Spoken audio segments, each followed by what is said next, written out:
All right, welcome. We're getting down to the end of the class. One of our last two lectures that are recorded for you. This one's on composition. I had said earlier on, I think, in the class, or at least I do when I'm talking to the students in my overview for face-to-face, is that, oftentimes composition is taught in the beginning of the class.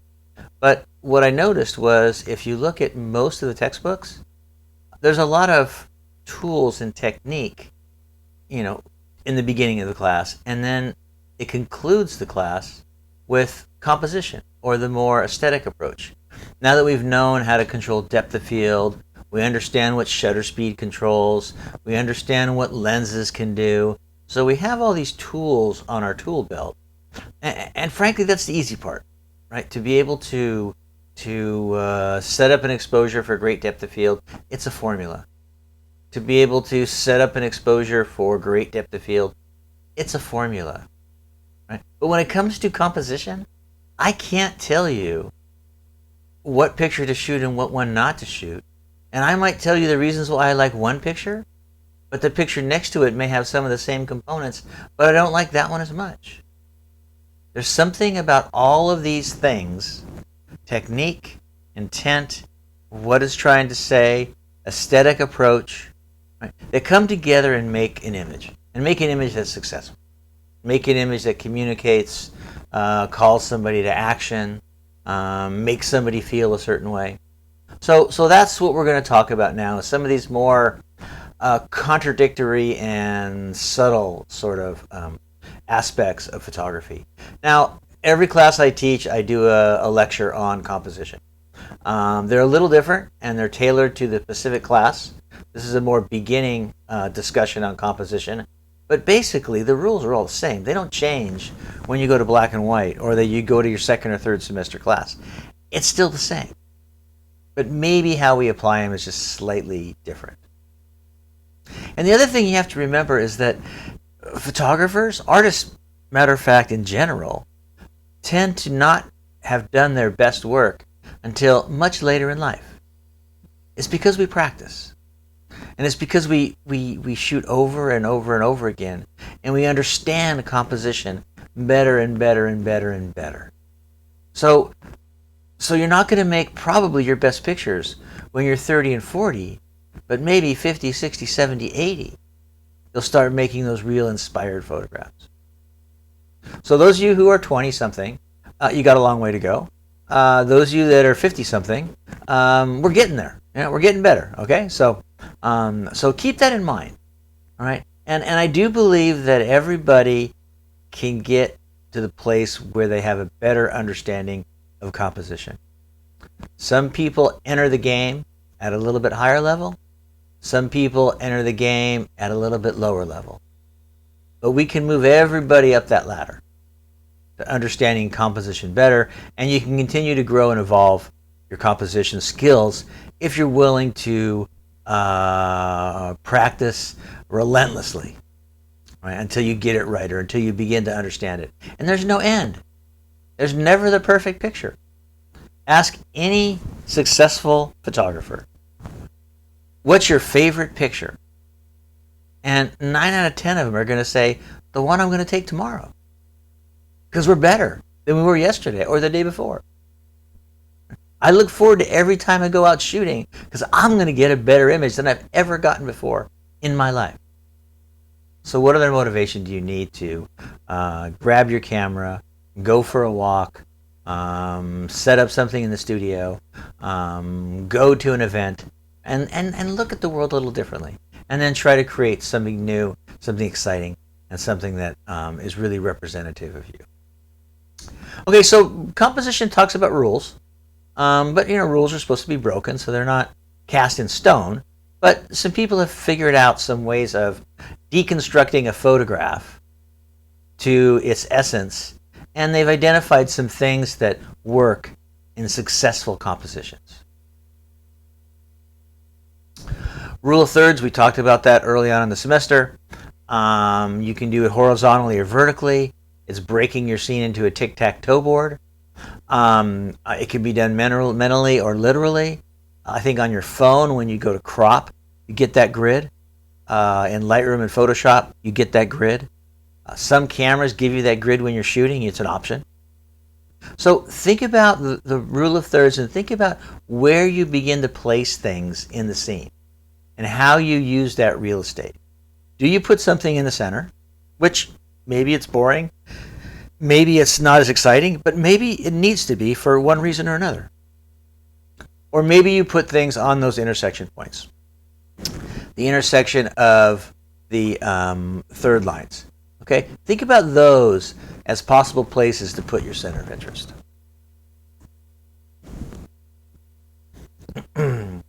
So you do have to be careful. Keeping the center of interest in the middle of the photograph can be a little bit boring or a little bit static or a little bit predictable. Oftentimes images have a little bit more energy, a little bit more movement, a little bit more balance if you have them on one of the third lines. Some images, I don't know how you break the scene up, right? In this picture here, where do you put the elk's head? If you put it off to the upper third quadrant, up here, you miss all the horns, right? If you put it down here, you miss all the mane. So if you want this framing of the head, and I don't know where else you put this. If you move it too far over here, you're going to have the edge tension with the nose. Same as here. Maybe it's a horizontal photograph and you include everything. It's probably the best solution for this image. So this picture of a seagull, it's not a great photograph by any stretch of the imagination. But when you have these simple elements and you have your camera, positioning the seagull, the shadow, and the tracks, and then that tonal change in the upper right, it's just a matter of you standing there and tilting the camera up, down, left, right. So this is where you have a lot of control, and it doesn't take much work. It's not a great camera, right? It's not a new lens. It's basically just moving the camera up and down, left and right. So think about what happens when you use those thirds and you start filling the frame in some interesting ways. If you're going to shoot a landscape, think about that horizon. Think about keeping the horizon level. Maybe putting it on a lower third, maybe put it on the upper third. What do you want to emphasize? Do you want to emphasize the sky, or do you want to emphasize the foreground? Then maybe move that horizon line to the upper or lower third line.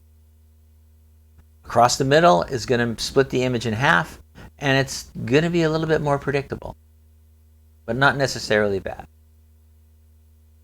So in this image at the beach, at a sunset, you know, we've all shot these. They're beautiful. Sunsets are beautiful. They're all different, blah, blah, blah, blah, blah. Right? A sunset's a sunset. It's just, they all look the same, kind of. So think about that lower third. Because if we took that horizon line and brought it up in the frame, we'd lose all those dramatic clouds at the top. And on the bottom, after the reflection in the water, where the water ends, dries up to the sand, it's just dark brown or black. We have nothing there. The interest of the photograph is all up in here. So why not give this the real estate it commands?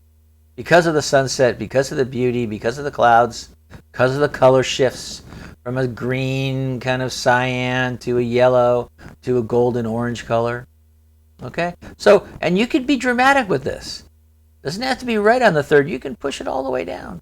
It's okay. You're in charge. You decide what to include and what to exclude, and how you include and exclude. Here's an image where we put the third line up top. The horizon up in the top third. Almost required, given I wanted to keep these surfers in there. Couldn't have done it with the lower third. They would have been gone. And all you would have had was the sun on the horizon. So the fact that they can kind of balance each other out kind of demanded this horizon line to be in the upper third. So I talked about dividing the image in equal parts, vertical or horizontal. Be careful of that. I don't know if you should never do it, but I would question it if you're going in that direction. Why? How is it contributing to the image? How is it contributing to the aesthetic? So here's, I don't know where this picture came from, but it's a good example of, the object's almost centered, the main focus or center of interest is centered, and the horizon line centered. And then here, all we've done was tilt the camera up, and then brought it over to the right.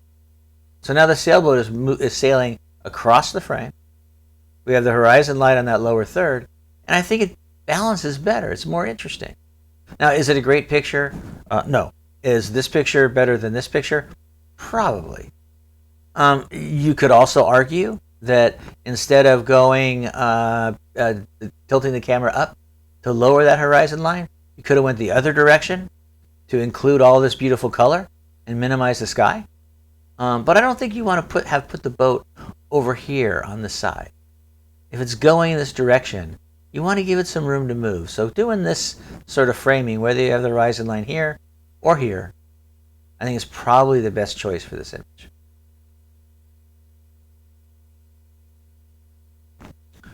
I said this before, for single center of interest, put it on one of the intersection lines of the rule of thirds, and that tic-tac-toe board where those lines cross. So here's some examples of images that I shot.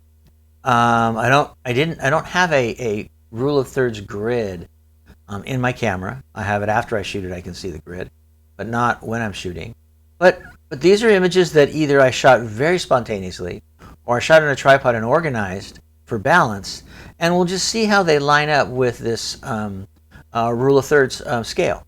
So, the buoy is kind of coming right down on that left third. The ball is almost on that upper right third.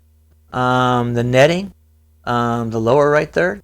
So you can see how these objects, right, begin to create a balance or some interest. When you start thinking about organizing the frame in mind of the rule of thirds. We saw this image before. Here we go. The rider is on that left third. That line on the bottom, is a little bit below the lower third line, but it's still pretty close. So you think about how, I didn't shoot this picture with the rule of thirds in mind. Matter of fact, I couldn't even tell the framing of this picture because he was moving so fast and I was moving the camera. I have no idea where he was going to appear in the frame. But of the 1,000 pictures I shot, this one resonated with me. And why? Probably because it kind of fits on that rule of third grid. And I find that a lot of my images that I shoot, if I was to throw a grid up there, immediately after I shot it, my natural framing is to adhere to this rule of thirds in a pretty strict way. And it takes a lot for me to deviate from that. And it takes a big motivation for me to deviate from that. But I think about it, and I do sometimes. And you'll see some of the images you've seen, and you'll probably see images that don't follow this rule. But most do. Here's the cat. The cat we used for the flash test was shooting, and all of a sudden he went into this big yawn. Now, if you like cats, you probably smiled or giggled. If you don't like cats, you probably don't care. But I just think that's a great moment of the cat. If you put down the thirds, pretty close, right? The mouth, the nose, right there in that upper right third. Using the whole frame. A lot of headroom, right? In a little close. Enough nose room so I'm not really bumping the edge. Not really clipping too much of the whiskers. But not occupying the center. Occupying around the edge. We saw this before, the seal. Not completely, but at least the image is making this sort of S-curve, or this curve that's taking into account the rule of thirds and staying away from the center and drawing your eye from the upper left down to the middle right and then back to the lower left. And that swooping kind of motion. And if you put the grid up there, you can see how it lines up. There's a picture from my friend at the zoo. He's always willing to pose for me. Not exactly, but, it's pretty close. Couldn't pass this up over at Los Gatos Creek Trail. These geese have their little babies over there, and it's quite a show. And as you've seen, and I'm sure we've talked about, or we will talk about, is I'm an expert at photographing bird butts. Not so much bird faces, but I get a lot of bird butts, which means I'm just a little bit late. So anyways, I thought that the little babies were cute on this one. So there's the grid. It doesn't line up perfectly, but you can see how the real estate of the image has been used. Another example, 2 eyes of the person, and then the little duck, kind of going in those three third intersection points. Pretty close. I cropped this to a square before I put the grid on, but I was curious. I don't know, man, that third line goes right between his eyes almost exactly. So, and I cropped this without a grid. Just cropped it and positioned him where it was comfortable. A single object, where do you put it? Probably not the center. An old image that I shot, kind of like that little in the moment kind of shot. Well, there you go. Put up the grid. There it is. Here's a little bit more documentary work that I did at a local school. Quick, spontaneous kind of photographs. So we have the little boy in front and the teacher and the boy in the back, and they pretty much are divided by those rule of thirds. And this one isn't so much, but sort of. These Osprey, they're great. I wish I could have pulled focus on both of them, but we kind of got them in that lower right quadrant, and as well as down below. So using the rule of thirds. Hummingbird shot. There we go. Same thing, and there you have it. So as you can see, I kind of set up the rule of thirds, whether I'm on a tripod, like I said, or whether it's spontaneous. I still go right to that sort of framing. And so I think that's something I need to know about myself as a photographer. And then it also calls my attention to it enough that if I do want to do something a little different and draw some attention, then I sort of drift away from that a little bit and see what happens. You can also use the rule of thirds for putting things in the subject to balance the frame if there's movement or something. Okay?